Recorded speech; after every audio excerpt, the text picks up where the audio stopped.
এই মুহূর্তে যে যেখান থেকে দেখছেন সবাইকে শুভেচ্ছা ও অভিনন্দন। আসলে প্রচণ্ড পরিমাণ বৃষ্টি হচ্ছে, আমি আপনাদের একটু দেখতেই পাচ্ছেন। আসলে বৃষ্টিতে সুবিধা অসুবিধা দুইটাই আছে।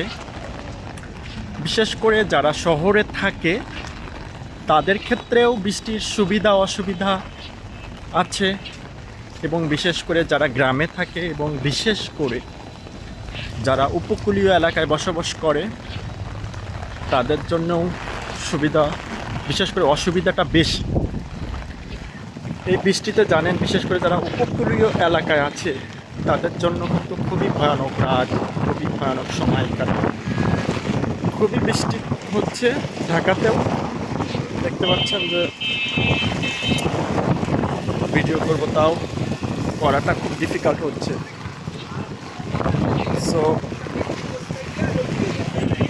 ঢাকাতে বৃষ্টির অসুবিধা হলে যে অল্প একটু বৃষ্টি হলেই জলাবদ্ধতা, পানি ফেঁপে যাওয়া, পানি না সরা, ড্রেনগুলো ময়লায় ভরে যাওয়া, আসলে অনেক অসুবিধা আছে। স্পেশালি যারা দিনমজুর কিংবা খেটে খাওয়া মানুষ তাদের ক্ষেত্রে বৃষ্টির দিনগুলো খুব কঠিন হয়ে পড়ে। বৃষ্টিতে তাদের নিত্যদিনের যে ইনকাম, নিত্যদিনের যে আয় করা, এটা খুব ডিফিকাল্ট হয়। আমি আপনাদের একটু দেখানোর চেষ্টা করতেছি আসলে বৃষ্টির সময় ঢাকা।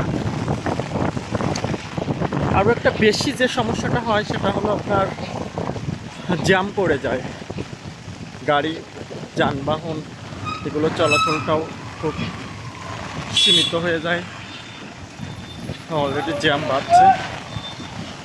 সো কোনো একটা ভিডিও আবার কথা হবে ইনশাল্লাহ। সেই পর্যন্ত ভালো থাকবেন সবাই। আল্লাহ হাফেজ। যে যেখানে থাকবেন নিরাপদে থাকবেন।